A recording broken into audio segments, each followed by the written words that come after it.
8 people died in a single night, but the scariest part, they didn't have to. Frost of Heights, Everest, 1996, the night the mountain took everything.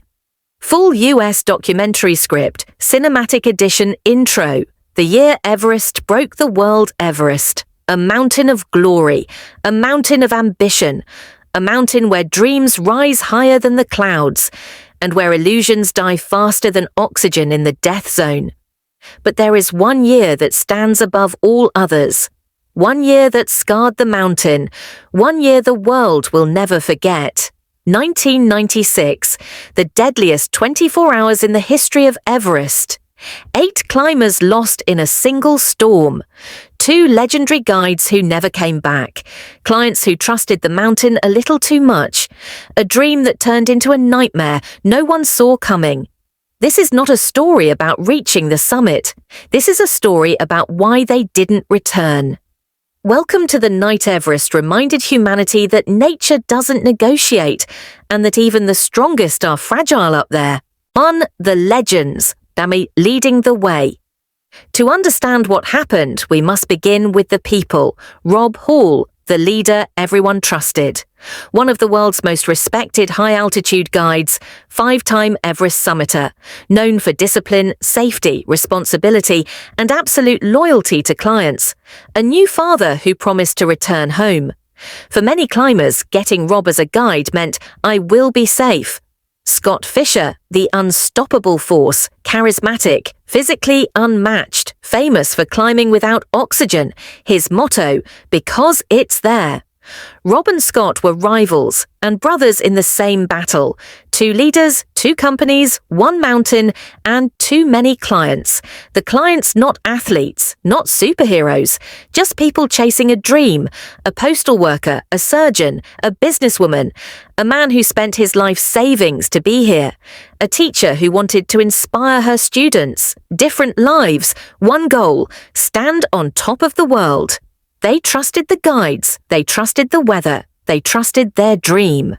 But Everest had a different plan. 2. The morning that lied to everyone. May 10th, 1996. The sky was perfect, the wind was silent, the route glistened under the first light. It looked like the safest summit day in years.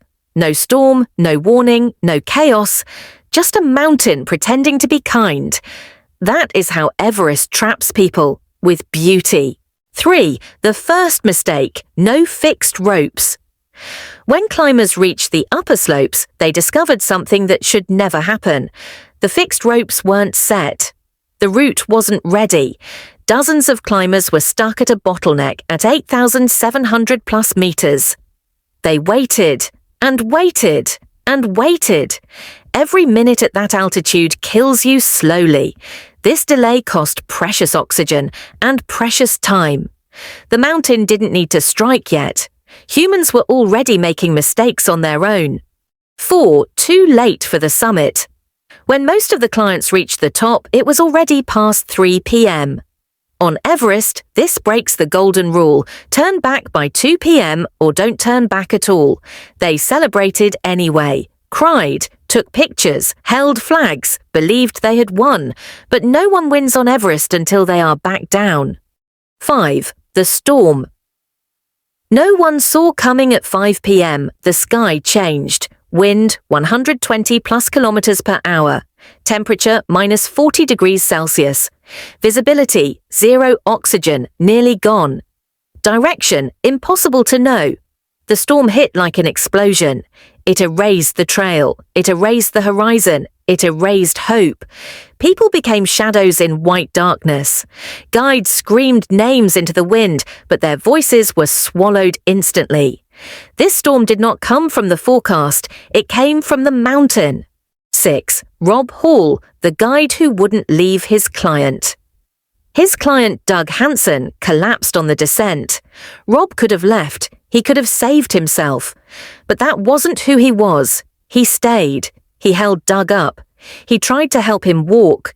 He used the last of his oxygen to keep Doug alive. When they called him over radio, he said, "I'm not leaving him. He can't continue." Later, his last message was to his pregnant wife. Sleep well, my darling. Please don't worry too much. Then silence.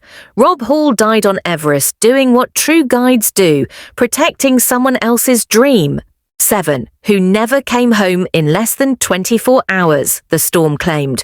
Rob Hall, Scott Fisher, Doug Hansen, Andy Harris, Yasko Namba, and others who followed their dream too far. 8 lives lost, 8 stories unfinished, 8 reminders of Everest's true nature. 7. Who never came home in less than 24 hours, the storm claimed. Rob Hall, Scott Fisher, Doug Hansen, Andy Harris, Yasko Namba, and others who followed their dream too far. 8 lives lost, 8 stories unfinished, 8 reminders of Everest's true nature. 8. Why did it happen? The real causes. The disaster wasn't one mistake, it was a chain reaction, late rope fixing. Overcrowded teams, clients with no high-altitude experience, guides overwhelmed and exhausted. Miscommunication storm miscalculated, too little oxygen summit fever, no margin for error. One small delay became a catastrophe. Mid-video question, retention peak. You reach the summit, but a storm is building behind you. You have 2 choices, turn back and live. Stay longer and risk never returning. What would you do? Tell me in the comments. 8. Why did it happen? The real causes. The disaster wasn't one mistake, it was a chain reaction, late rope fixing. Overcrowded teams, clients with no high-altitude experience, guides overwhelmed and exhausted. Miscommunication storm miscalculated, too little oxygen summit fever, no margin for error. One small delay became a catastrophe. 9. How 1996 changed Everest forever. After this tragedy, everything changed. Stricter time limits, better weather forecasting, smaller teams, more Sherpa support, more oxygen reserves, better communication systems, higher client requirements. Everest learned from 1996, but it didn't become safer, only more respected. Final, Frost of Heights signature ending. 1996 was not just a tragedy, it was a message written in wind, ice, and silence. You are small here. You do not control this place. The mountain decides. If this story made you think, if it made you breathe a little deeper, subscribe, like the video, and answer this. Would you still climb, knowing the price others paid? My name is Urka Sulu. This is Frost of Heights, where the mountains speak and we listen.